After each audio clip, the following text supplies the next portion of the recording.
I'm talking today with David Garrison, missionary, author, mission strategist, and researcher.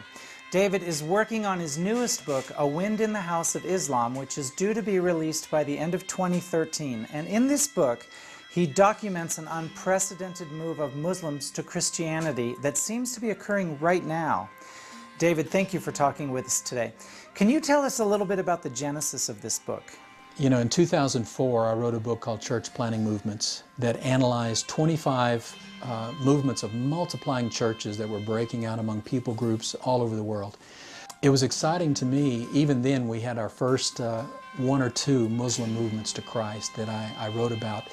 In the years since then, as I've worked among Muslims and others in South Asia and in the Middle East, we often talk about, have you heard about this movement in this place? And increasingly we're hearing about Muslim movements to Christ. Then I began to hear from people saying, why don't you do a book on not just church planting movements, but church planting movements among Muslims? This intrigued me. Then a foundation stepped forward in working with Southern Baptists and the Sky Foundation. They said, look, if you'll do it, we will underwrite it. And as a result, by the grace of God and these two gracious organizations, I've been able to spend the last 2 years traveling really anywhere I needed to go. And I've traveled about 250,000 miles in the last 2 years, interviewing in these movements, going into places I'd never been before, collecting interviews I never dreamed possible to get.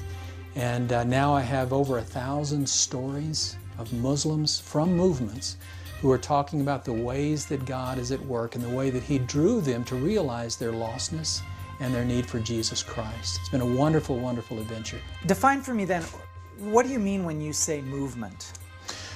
You know, movements have been defined in various ways. Movements have internal momentum as opposed to something being imposed from the outside. They reach multiple generations, so one reaches another, reaches another.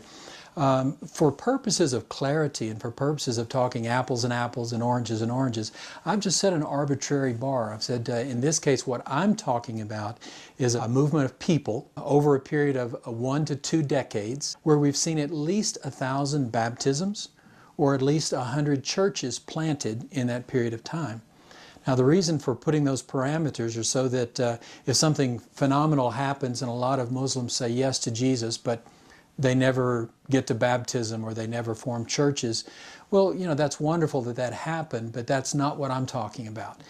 So that whether I'm talking from the first century of the Muslim period or the current times today, you'll know that I'm talking about the same thing. We're comparing apples to apples. Baptisms, at least 1,000 within a given people group or community. So we're not just stretching them all across the Muslim world. This is among one people group with a common language and ethnic identity. We've seen at least 1,000 baptisms or at least 100 churches planted. And in some cases, we're talking tens of thousands. So 1,000 is sort of a threshold, a floor, if you will. The ceiling, we can't even begin at this time to know how high that ceiling is. So what makes this movement unprecedented? Well, the most unprecedented thing is if you've got 1,400 years of Christianity and Islam rubbing up against each other, and for 1,300 years you had no single movement of even 1,000 Muslims coming to faith in Christ, and yet during that same time frame you've had tens of millions of Christians assimilated into the Muslim world. Tens of millions of Christians assimilated. For the first time in 1,400 years, we're now seeing the tide flow back the other way. And when you say assimilated, you mean Christians who've converted to Islam? Exactly. Okay. Yeah, whether it's forced conversion, whether it's incentives, a lot of duplicity, a lot of coercion, nonetheless, not a lot of reversals. Islam is like a highway with all on-ramps. You come on, but you don't exit. There's no exit. In part 1 of the book, you talk about the 9 rooms in the House of Islam. Can you flesh that out a little bit for me? Well, as we looked across the Muslim world, we recognize that Islam is not a monolith. The Muslim world is not monolithic. It's not homogeneous. It's very different from West Africa, West African Islam, the experience, the history, the culture, the language, the geography. Everything is very different there than, say, in Central Asia, in Uzbekistan, Kazakhstan, or in Indonesia. So what we try to do is look and see, how does this world define itself? And there did appear to be 9 distinct cultural zones or affinity blocks. Like West Africa is a room, if you will, in the House of Islam. House of Islam is what Muslims use to refer to their world. There's 2 worlds from their vantage point, the House of Islam and the House of War. The House of War is that part of the world that's not yet Muslim. So as you look across the House of Islam, there are 9 rooms. West Africa, North Africa, the Arab world, Eastern Africa, each a distinct room. Now they interact to some extent, but they also have their own history, their own language, families, and culture and dynamics. The Persian world, Turkestan, that long continuum of Turkic peoples from Turkey to Western China. Western South Asia, which includes Afghanistan, Pakistan, and the western parts of India. Then Eastern South Asia, which is those parts of India that spill over into Bangladesh, include the Bengali people. And then finally, Indo-Malaysia, that Malay peninsula going across into the Indonesian archipelago. Altogether, these make up 9 separate rooms that comprise the House of Islam. When we watch the news today, we often hear the word Muslim associated with radical fundamentalism, and that is also usually associated with the Arab world. But isn't it true that most Muslims are not actually Arabs at all? Who are Muslims? Well, it's the diversity of Muslims that we have to keep in mind. You know, 1.6 billion people, they're rapidly approaching. They will be, in the next few years, as much as a quarter of the world's population.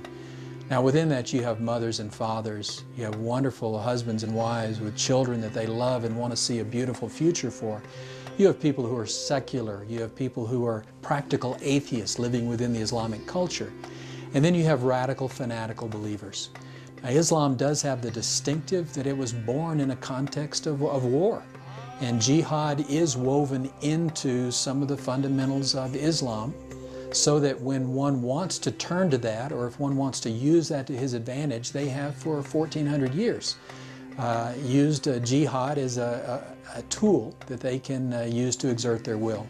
Of course, there's been many times in Christian history when our political leaders, whether it was in Catholic Europe or in Protestant America, have used religion as a justification for violence. But you're hard-pressed to go back to Jesus and find a sanction for that. If you go back to Muhammad, you don't have any difficulty. I've met terrorists who have become wonderful, radiant, born-again followers of Jesus Christ. And the transformation in their heart really goes down to the very core of who they are. They become forgiven, and they become love-based rather than anger and resentment and law-based. When that happens, they become a person who's willing to lay down their life for others rather than lay down their life to take other lives. We've been talking with you so far about part 1 of your book, and we're going to be talking to you a little later about part 2. But can you give us a little bit of a hint of what part 2 is going to be about? Part 2? Yeah. Part 2 will have 9 chapters. Each chapter is a room in the House of Islam, West Africa, North Africa, and so forth, all the way across the Muslim world. And we will dive into those rooms. We'll analyze the context so that we understand the stories that come out of those rooms. And then we'll listen. We'll let people tell us, what did God use to bring you to saving faith in Jesus Christ? And what is God using today in this room to draw other Muslims to faith in Christ? Our purpose there is not to judge, but to listen and to faithfully record what God is doing as told by the people in whose hearts God is working. And I look forward to talking with you about the rest of the book later.